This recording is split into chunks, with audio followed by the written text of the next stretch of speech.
बिस्मिल्लाहिर्रहमानिर्रहीम।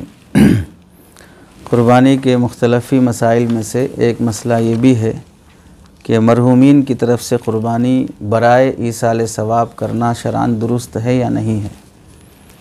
इस सिलसिले में जुमहूर का मसलक ये है कि मरहूमीन की तरफ से क़ुरबानी ईसाल सवाब के लिए करना शरअन दुरुस्त है, इसमें कोई क़बाहत नहीं है।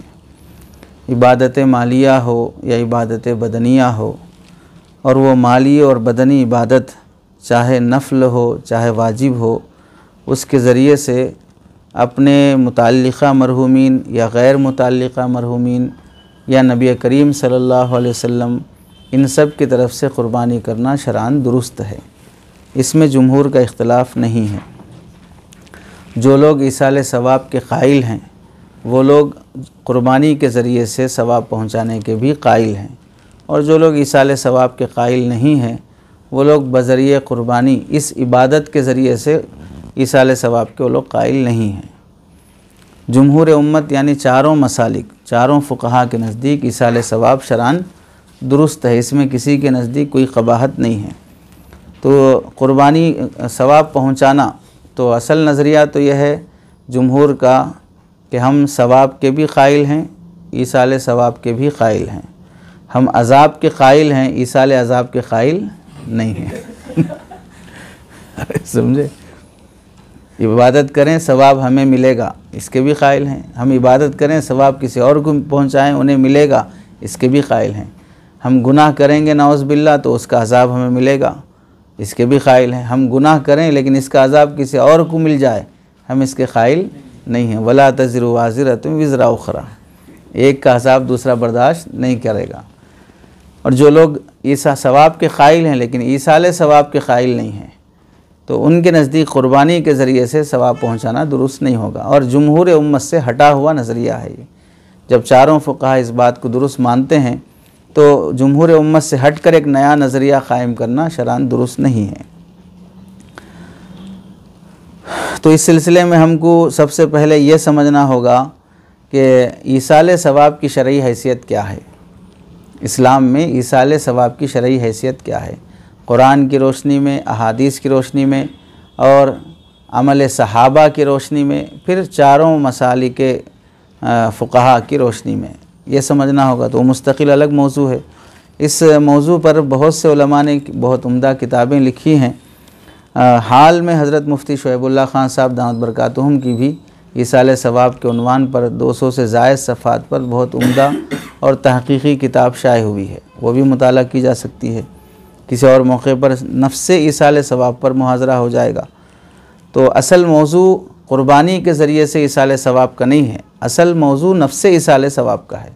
ईसाल सवाब के क़ाइल हो गए तो फिर जब आप सवाब पहुँचाने के क़ाइल हो गए तो फिर सवाब कैसे भी पहुँचा सकते। जब आप उसी के क़ाइल नहीं हैं तो फिर आप क़ुरबानी के ज़रिए से भी क़ाइल नहीं होंगे, कुरान के ज़रिए से भी क़ाइल नहीं होंगे, किसी और इबादत से भी क़ाइल नहीं होंगे। चुनांचे जो ईसाल सवाब के क़ाइल नहीं हैं वो यही कहते हैं कि कुरान पढ़कर किसी को सवाब नहीं पहुंचाया जा सकता। तो जो कुरान से भी ईसाल सवाब का क़ाइल नहीं है वो क़ुरबानी से क्या क़ाइल होगा। तो असल मसला वो है, उसको समझना पड़ता है। यहाँ चूँकि उज़हिया से मुताल्लिक़ है तो इस मुताल्लिक़ फ़ुक़हा ने क्या लिखा है वो समझ लिया जाए, बाद में किसी और मौके से नफ्स ईसाल सवाब का मसला समझ लिया जाएगा। नफ्स ईसाल सवाब से मुताल्लिक़ जुज़वी तौर पर एक दो दलीलें ज़िक्र की जाती हैं कि जुमहूर के नज़दीक ईसाल सवाब इबादत मालिया से भी दुरुस्त है, इबादत बदनिया से भी दुरुस्त है, और क़ुरबानी इबादत मालिया में से है, उसके ज़रिए से इस सवाब पहुँचाया जा सकता है। नफ्स ईसाल सवाब की पहली दलील सही और मोतबर रिवायात से मालूम होता है कि एक सहाबी नबी करीम सल्लल्लाहु अलैहि वसल्लम के पास आए और अपने मरहूम वालिद की तरफ से हज करने की इजाज़त मांगी कि मेरे वालिद पर हज वाजिब था लेकिन वो नहीं कर सके, क्या मैं उनकी तरफ से हज कर दूं तो क्या वो हज उनके ज़िम्मे से साक़ित हो जाएगा, यानी वो फ़रीज़ा अदा हो जाएगा। और फ़रीज़ा उनकी तरफ से अदा होगा तो सवाब किन को मिलेगा, ज़ाहिर सी बात है उन्हीं मरहूम को मिलेगा, उन्हीं को सवाब मिलेगा। तो आप सल्लल्लाहु अलैहि वसल्लम ने उन्हें इजाज़त मरहमत फ़रमाई और ये फ़रमाया अगर तुम उनके खैर में इजाफ़ा नहीं कर सकते तो शर में भी इजाफ़े का बाइस मत बनना। तो जा रजुलन इलन नबी सल्लल्लाहु अलैहि वसल्लम फ़क़ाल अहुज्जु अनिन नबी, क्या मैं अपने वालिद की तरफ से हज कर सकता हूँ? क़ाल नाम हुज्ज अन नबी का, अपने वालिद की तरफ से हज करो। फ़इन लम तज़िदहु खैरन लम तज़िदहु शर्रन, अगर तुम उनके खैर में इजाफ़ा नहीं कर सकते तो शर में भी इजाफ़ा ना करो। मतलब है कि जितना हो सके खैर का काम अपने वालिद की तरफ से करना चाहिए। ये हदीस सनद के लिहाज से सही है। इब्न माजा जिल्द नंबर हदीस नंबर 2904। दूसरी दलील है सही बुखारी की रिवायत है। बुखारी के तो मानेंगे, इब्न माजा को नहीं मानेंगे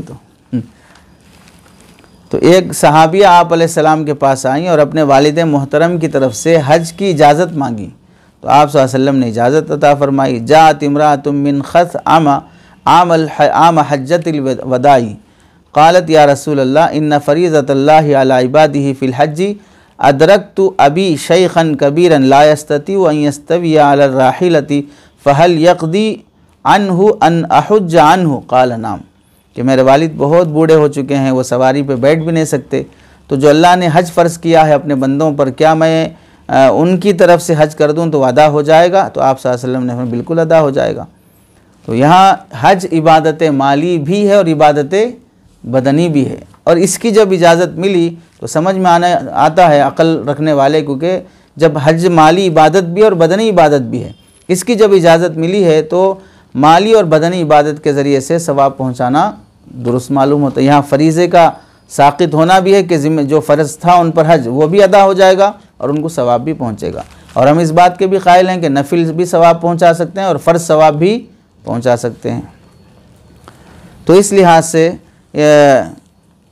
जुमहूर का नज़रिया ये है कि इबादत खा नमाज हो, रोज़ा हो, सदक़ा हो, तिलावत हो, ज़िक्र हो, तस्बीह हो, तवाफ़ हो, हज हो, उम्रा हो, ये सब चीज़ें हर किस्म की नेक आमाल और इबादतें करके उनका सवाब अपने मरहूमीन को पहुंचा सकते हैं, इसमें कोई हरज नहीं है। चुनांचे अल्लामा शामी फरमाते हैं कि नफली सदक़े में पूरी उम्मत मुस्लिमा के इसाले सवाब की नीयत करना अफजल है। नफिल इबादत कर रहे हो और उसका सवाब पहुंचाना चाह रहे हो तो पूरी उम्मत का करो, क्योंकि ऐसा करने में सभी को सवाब मिल जाएगा और उसके अज्र में से कुछ भी कम नहीं होगा। ये अल्लामा शामी रहमतुल्लाह अलैह की वजाहत है। ईसाले सवाब का जो मसला समझ में आ गया, ऐसे ही क़ुरबानी के ज़रिए से ईसाले सवाब, उसका मतलब क्या होता है? क़ुरबानी के ज़रिए से ईसाले सवाब करने का मतलब होता है कि भाई अपने माल में से दूसरे ज़िंदा या फौत शुदा मुसलमान को सवाब पहुँचाने की नीयत से क़ुरबानी करना। तो ये जो क़ुरबानी होती है दरअसल क़ुरबानी करने वाले की तरफ से ही वाक़ होती है। मैं क़ुरबानी कर रहा हूँ जानवर ख़रीद कर अपने पैसे से, चाहे वाजिब कर रहा हूँ चाहे नफिल कर रहा हूँ, तो ये मेरी तरफ से क़ुरबानी होगी। बाकी क़ुरबानी करने पर जो अजर मुझे मिलता है वो अजर उनको पहुँचाया जाएगा। अल्लाह से दरख्वास्त करेंगे कि अजर उनको पहुँचा दिया जाए। तो जाहिर सी बात है इंसान मरने के बाद सबसे ज़्यादा सवाब का मोहताज होता है और सवाब देने वाले अल्लाह हैं। वो जब जिंदों को देते हैं तो मरने वालों को भी देंगे।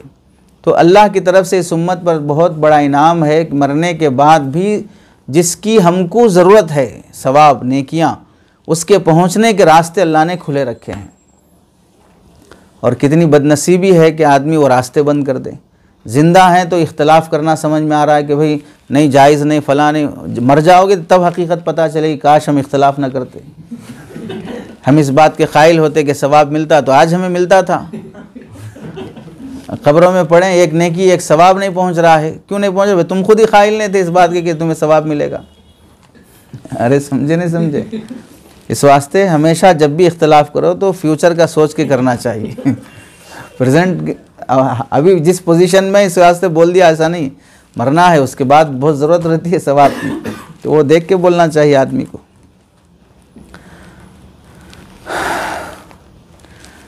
तो ईसाले सवाब क़ुरबानी के ज़रिए से भी हो सकता है, और क़ुरबानी के ज़रिए से होने का मतलब क़ुरबानी देने वाले की तरफ से अदा होगी, सवाब उसको पहुँचेगा जिसकी तरफ से वो नियत कर रहा है। चुनांचे इस सिलसिले में देखें, अल्लामा शामी लिखते हैं वइन तबर्रा बिहा अनहु लहुल अक्लु लिअन्नहु यक़उ अन मिल्कि ज़ाबि व सवाबु लिल मय्यित व लिहाज़ा लौ कान अला ज़ाबिहि शाअतुन वाहिदतुन सकतत अनहु उज़हियतहु, अगर ज़बह करने वाले के ज़िम्मे क़ुरबानी वाजिब थी और उसने एक बकरी ज़िबा की तो उसका वाजिब ज़िम्मा भी अदा हो जाएगा और उसका सवाब व सवाबुल लिल मय्यित, मय्यित को उसका सवाब भी पहुँचेगा। दलील क्या है क़ुरबानी के ज़रिए से इसाले सवाब का के जायज़ होने की? इस सिलसिले में सहाबा इकराम रज़ी अल्लाह तआला अन्हु से साबित है, अन्हुम से साबित है कि सहाबा इकराम ने नबी करीम सल्लल्लाहु अलैहि वसल्लम की तरफ से क़ुरबानी करने का एहतमाम किया था। चुनांचे पहली हदीस है, नबी करीम सल्लल्लाहु अलैहि वसल्लम की तरफ से सहाबा इकराम कैसे क़ुरबानी किया करते थे। चुनांचे अन आयशा रज़ी अल्लाहु अन्हा, सहाबा इकराम नबी करीम सल्लल्लाहु अलैहि वसल्लम की तरफ से क़ुरबानी करने की रिवायत हज़रत अली रज़ी अल्लाह तआला और हज़रत इब्न उमर रज़ी अल्लाह तआला इन सहाबा से और दीगर सहाबा से साबित है। पहली हदीस रिवायत जो नकल की जाती है वो पहले भी सुन चुके हैं कि अल्लाह के नबी अलैहिस्सलाम ने 2 मेंढे ज़िबा फरमाए, एक अपनी तरफ से और एक दूसरा अपनी उम्मत की तरफ से। तो ये जो उम्मत की तरफ से आप सल्लल्लाहु अलैहि वसल्लम ने जो ज़िबा फरमाया था वहाँ पर बहुत तफसील से मुख्तलिफ़ मुहद्दिसीन की तशरीह करते हुए कहा गया इश्तराक फ़ी सवाब मुराद था, सवाब में शिरकत थी। और सवाब में जो शिरकत थी अन उम्मती, मेरी तरफ से भी और मेरी उम्मत की तरफ से भी। उम्मत में ज़िंदा लोग भी दाखिल हैं और वफ़ात शुदा लोग भी दाखिल हैं। तो अन उम्मती में जो आपने ज़िबा फरमाया है वो ज़िंदों की तरफ से भी सवाब में शिरकत मकसूद थी और मरहुमीन की तरफ से भी सवाब में शिरकत मकसूद थी। जाहिर सी बात है आपकी उम्मत में सिर्फ वो नहीं जो ज़िंदा लोग हैं, आपकी उम्मत में वो भी हैं जो वफ़ात शुदा लोग हैं, तो सबको उसका सवाब मिलेगा, चूँकि नफिल क़ुरबानी और सवाब में ही शिरकत मुराद है। इसी तरह हज़रत अबू हुरैरा रज़ी अल्लाह तआला अन्हु की रिवायत है, दूसरी दलील है कि आप अन अबी हुरैरा रज़ी अल्लाहु अन्हु अन्ना रसूलुल्लाह सल्लल्लाहु अलैहि वसल्लम काना इज़ा अरादा अन युज़हिया, जब आप क़ुरबानी करना चाहते तो इश्तरा कबशैनी अदीमतैनी समीनैनी अक़रनैनी अमलहैनी मौजूअैनी, तो आप सल्लल्लाहु अलैहि वसल्लम जब ज़िबह करना चाहते तो वो 2 बकरियाँ ख़रीदते, अज़ीमैनी मोटे उम्दा और समीनैनी मोटे ताज़े, अक़रनैनी सींग वाले। तो फ़ज़बह अहदहुमा अन उम्मतिही, एक ज़िबा फरमाते अपनी उम्मत की तरफ से, लिमन शहीद लिल्लाहि बित्तौहीदी व शहीद लहू बिल बलागी व ज़बहल आखरा अन मुहम्मदिन व अन आली मुहम्मदिन, और दूसरा ज़िबा फरमाते अपनी तरफ से भी और अपने अहले याल की तरफ से भी। तो इसमें जो चीज़ है जो क़ुरबानी ज़िबा फरमाए आप उम्मत की तरफ से, वो कौन सी क़ुरबानी है? वाजिब क़ुरबानी तो नहीं है, नफिल क़ुरबानी है। नफिल क़ुरबानी का मतलब क्या है? नफिल क़ुरबानी के सवाब पहुंचाना मकसद है, गोश्त तो नहीं पहुंचाना पूरी उम्मत तक। अरे मदीने में एक बकरा ज़िबा हो और पूरे अरब में अल्लाह के नबी ने गोश्त पहुंचाया थोड़ी, तो इश्तराक फिल लाहम तो नहीं हुआ, इश्तराक फिल सवाब मुराद हुआ। क़ुरबानी उनकी तरफ से होने का मतलब क्या है? जैसे मिसाल के तौर पर अब कोई रिश्तेदार यहाँ से जाते हुए मैं आपकी तरफ से उम्रा किया हूँ, क्या मतलब उम्रा करने का? उस उम्रे का सवाब आपके हक़ में हो, यही मतलब होता है। और अक़ली दलील, तीसरी दलील ये है कि मौत से मय्यत के लिए ईसाल सवाब का सिलसिला ख़त्म नहीं होता है। मौत की वजह से इंसान के नामा आमाल बंद होते हैं। नामा आमाल का मतलब वो अमल करे और उसके अमल का सवाब मिले, ये तो बंद हो जाएगा, लेकिन सिलसिले सवाब बंद नहीं होगा। चुनांचे आप अलैहिस्सलाम ने हदीस में क्या फरमाया? इज़ा मातल इंसानु इनक़ता अन्हु अमलु, क्या फरमाया? इनक़ता अन्हु अमलुहु फरमाया, इनक़ता अन्हु सवाबुहु नहीं फरमाया। अमल बंद होगा, सवाब बंद नहीं होगा। तो वाक़ईतन आदमी ज़िंदा नहीं है तो अमल कैसे करेगा? हाँ, लेकिन अमल नहीं हो पा रहा है, सवाब हर सूरत मिल सकता है। दुनिया की वाज़ेह मिसालों में से कि भाई इंसान बहुत सी मरतबा काम नहीं करता लेकिन रोज़ी उसे फिर भी मिलती है। 60 साल तक गवर्नमेंट जॉब किया और वहाँ तक उसे अमल पर मजदूरी मिलती रही, 60 साल के बाद रिटायर्ड हो गया, घर बैठे उसे पेंशन मिल रही है। तो अमल ख़त्म हो गया लेकिन सैलरी फिर भी मिल रही है। तो ऐसे नेकी का काम ख़त्म हो गया लेकिन सवाब हर सूरत उसके हक़ में जारी है। जब दुनिया की हुकूमतें इस तरह कर सकती हैं कि भाई हमारा बन गया, यानी गवर्नमेंट एम्प्लॉय बन गया, हमारे सिस्टम का हिस्सा बन गया, तो 60 साल मेहनत करने के बाद जब बुढ़ापे में रिटायर्ड हो रहा है तो हुकूमतें इतना उनको ऑफ़र दे रही हैं और सहूलत फराहम कर रही हैं कि भाई बुढ़ापे में अब मरने तक हम तुमको क्या करेंगे, पेंशन देते रहेंगे। तुम मर जाओ तो तुम्हारी घरवाली ज़िंदा है तो उसको पेंशन देते रहेंगे, अगरचे के कम करके ही क्यों ना हो। तो दुनिया की हुकूमतें कर सकती हैं, तो अल्लाह तो मालिकुल मुलूक हैं, वो क्यों नहीं करेंगे? भाई इंसान 60-70 साल इबादत कर रहा है, अब उसके बाद ऐसा काम करके मरा कि उस खैर का सिलसिला जारी हो, तो फिर सवाब पहुँचने में क्या मसला है। इख्तिलाफ़ करने वालों को सोचना यह चाहिए कि भाई सवाब ना तुम दे रहे, तुम्हारे अब्बा हुजूर दे रहे, देने वाला अल्लाह ताला है। जब दलाइल की रोशनी में उसका अक़ीदा रख रहा है तो तुम हमारे सवाब को क्यों छीनना चाह रहे हो। तुम रख लो अक़ीदा कि तुमको सवाब नहीं मिलेगा, लेकिन हम जब रख रहे हैं तो हमारे भी सवाब को क्यों छीनना चाह रहे हो। तो यही बात हुई कि भाई तुम जब खैर नहीं में इजाफ़ा नहीं कर सकते तो शर में तो इजाफ़ा मत करो।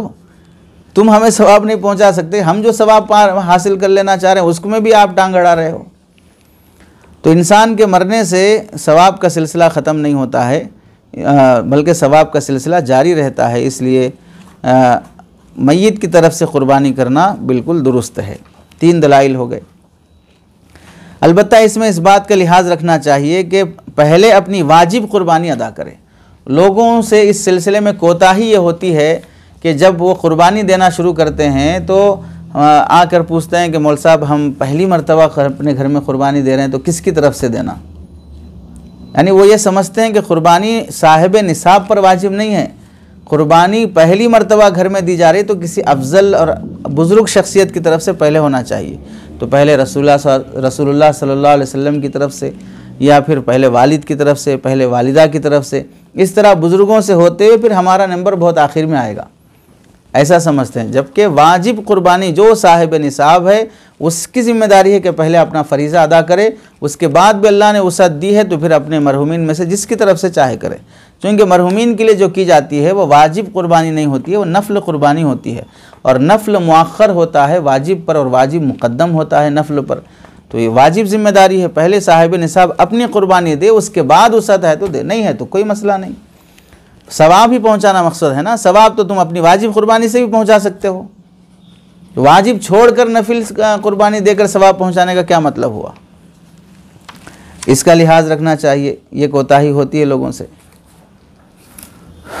चुनांचे ईसाल सवाब से मुताल्लिक़ भी दलील, और फिर आप सल्लल्लाहु अलैहि वसल्लम जो क़ुरबानी फ़रमाए इस सिलसिले में मुल्ला अली क़ारी रहमतुल्लाह अलैह लिखते हैं कि आप सल्लल्लाहु अलैहि वसल्लम का पूरी उम्मत की तरफ से एक जानवर ज़िबाह करना नफ़ल क़ुरबानी में शरीक करना मकसूद था, और नफ़ल क़ुरबानी में शरीक करने का मकसद ये है कि नफ़ल क़ुरबानी का सवाब उम्मत को पहुँचाया जाए।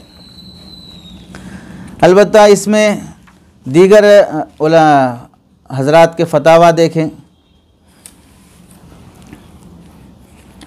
हज़रत इब्न उमर रज़ी अल्लाह तआला अन्हु की रिवायत। हज़रत इब्न उमर रज़ी अल्लाह तआला अन्हु आप सल्लल्लाहु अलैहि वसल्लम की तरफ से उम्रा करने का एहतमाम फरमाते थे जब आप दुनिया से तशरीफ़ ले गए। हुज़ूर सल्लल्लाहु अलैहि वसल्लम दुनिया से पर्दा फरमा गए तो आप दुनियावी हयात से ज़िंदा नहीं हैं। तो हज़रत उमर रज़ी अल्लाह तआला अन्हु आप सल्लल्लाहु अलैहि वसल्लम की रहलत फरमाने के बाद जब भी उम्रा करने का होता तो नबी करीम सल्लल्लाहु अलैहि वसल्लम की तरफ से भी उम्रा करने का एहतमाम फरमाते थे। जाहिर सी बात, उम्रा करने का मतलब क्या है, उम्रे का सवाब आप सल्लल्लाहु अलैहि वसल्लम को पहुँचाना है। जबकि और इसी तरह आप सल्लल्लाहु अलैहि वसल्लम की वसीयत के बग़ैर भी आप सल्लल्लाहु अलैहि वसल्लम की तरफ से क़ुरबानी देने का भी एहतमाम फरमाते थे। अला तरा अन्ना इब्न उमर कान यातमिरु अन्हु उमरन बाद मौतिही मिन गैरि वसीयतिन। मिन गैरि वसीयतिन की क़ैद क्या है, भाई वसीयत करके गए हों तो वाजिब अमल था, वसीयत पर अमल करना वाजिब होता है बाज़ मरतबा, तो इस वास्ते कर रहे होंगे। नहीं, ये वसीयत भी नहीं थी, तो नफ़ल उम्रे के ज़रिए से इसाले सवाब हो रहा था।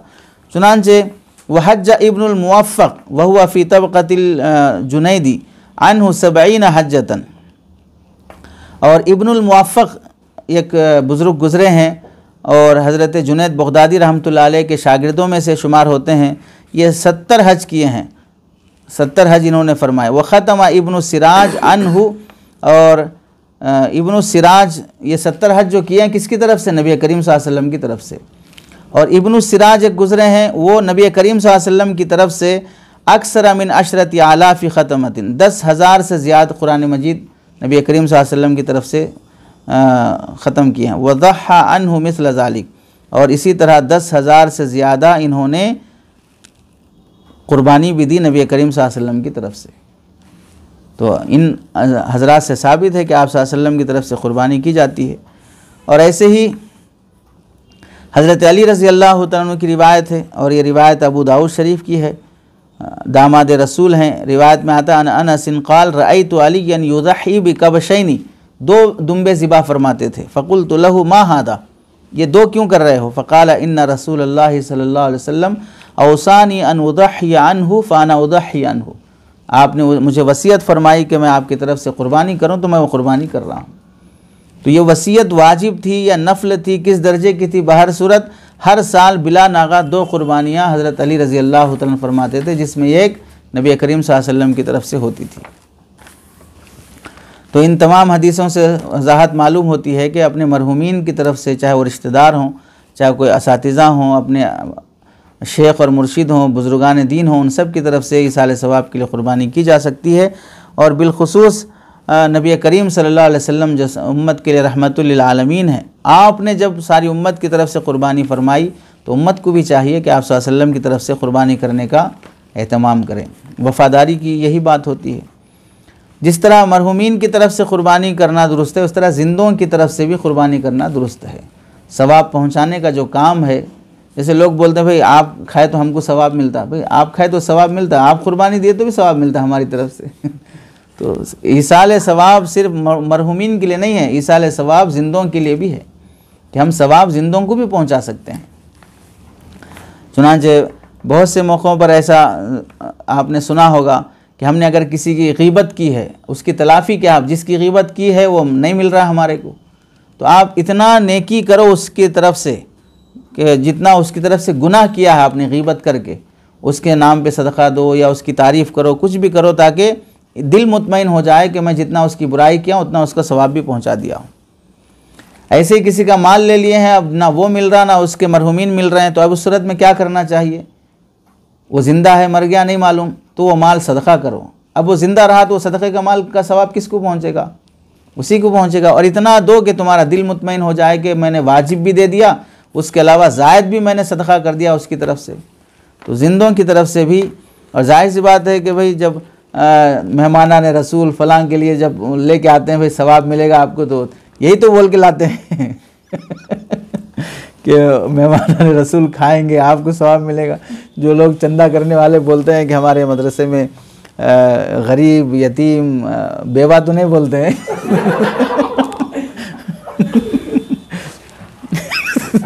नादार मोहताज पता नहीं कहाँ से रट के लाते हैं, ज़कात सदक़ात अतियात पूरे जमा मुअन्नस सालिम के आते लाकर आप ही के देने से चलता है फलां है।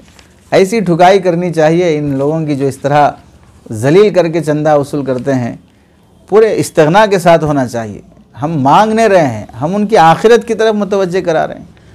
रोज़ी तो अल्लाह की ज़िम्मेदारी है, तुम अपनी आखिरत की फ़िक्र करो। तुम्हारा माल हराम में ख़र्च हो रहा, हलाल ने नेकी में ख़र्च करने की तरफ तवज्जो दिला रहे हैं। तो पूरे इज़्ज़त नफ्स अज़मत दीन, ये 2 बुनियाद है माली ख़िदमात में हज़रत थानवी रहमतुल्लाह अलैह के उसूल। इज़्ज़त नफ्स, अपना नफ्स भी मजरूह नहीं हो, अपनी शान भी नहीं घटना।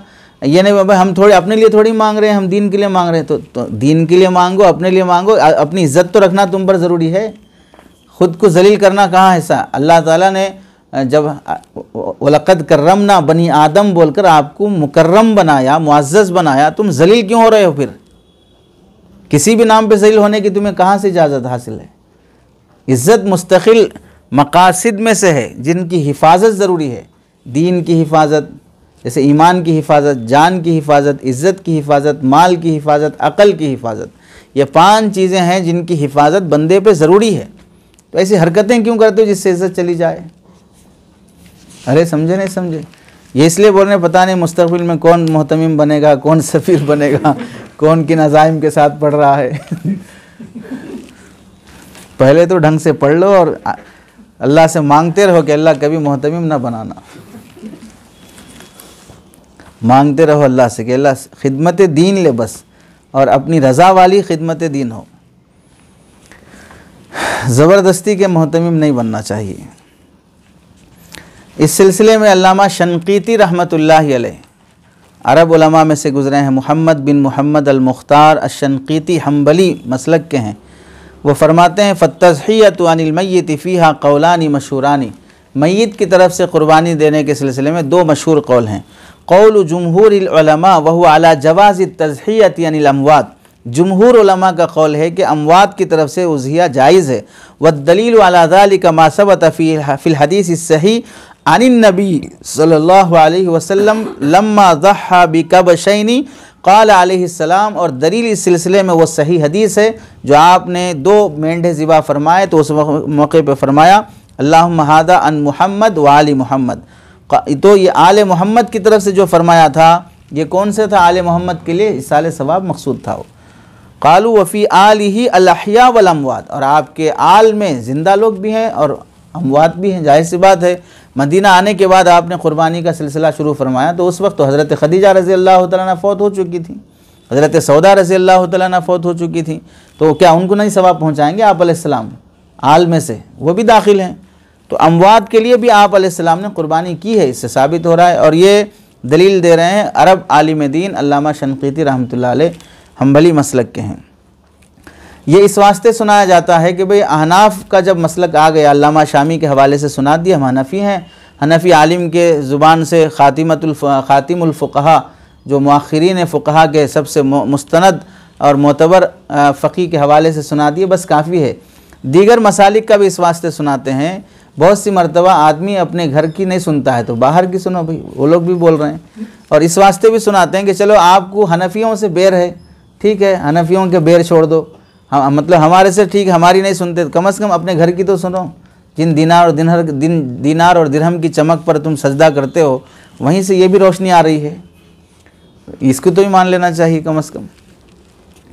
अल्लामा इब्न तैमिया रहमतुल्लाह अलैह आपका फतवा है कि मय्यत की जानिब से क़ुरबानी करना जायज़ है, जैसा कि मय्यत की तरफ से हज और सदक़ा करना जायज़ है। तजूज़ुल उज़हियतु अनिल मय्यति कमा यजूज़ुल हज्जु अन्हु व सदक़तु अन्हु, मजमूल फतावा इब्न तैमिया जिल्द नंबर 26 सफ़ा नंबर 306। यही है, इब्न तैमिया बाहर है, यहाँ ऊपर मजमूल फतावा शेख इस्लाम जिल्द नंबर 26 सफ़ा नंबर 306। और तीसरे बड़े आलिम है शेख सालेह मोहम्मद बिन अल उसैमीन, ये भी बड़े आलिम गुज़रे हैं। ये भी फरमाते हैं कि अम्मा इदखालुल मय्यिति तबअन फ़हादा क़द युस्तदल्लु अलैहि बिअन्न नबिय सल्लल्लाहु अलैहि वसल्लम ज़हा अन्हु व अन अहलि बैतिही व अहलु बैतिही यशमुलु ज़ौजातिही अल्लाती मुतना वल्लाती अला क़ैदिल हयात। वो बीवियाँ भी दाखिल हैं जो वफ़ात पा चुकी हैं, वो बीवियाँ भी दाखिल हैं जो बक़ैद हयात हैं। अरे समझे, अला क़ैदिल हयात, जो बक़ैद हयात हैं। तो इसमें एक नुक्ता क्या मालूम हुआ, ज़िंदगी एक क़ैद है, मौत असल आज़ादी है। समझे, बक़ैद हयात हैं का मतलब क्या है, हम ज़िंदगी की क़ैद में हैं, हम असल ज़िंदगी तो क्या है, मौत है। नहीं समझे, इस क़ैद से आज़ादी के लिए मौत आ गई तो भाई इस क़ैद से आज़ाद हो जाएंगे। जैसे वो कोई बोले ना कि भाई असल तकलीफ़ तो ज़िंदगी देती है, लोगों ने तो मौत को यूँ ही बदनाम कर रखा है। तकलीफ़ तो कौन देती है, असल ज़िंदगी देती है, लोगों ने तो मौत को यूँ ही बदनाम कर रखा है।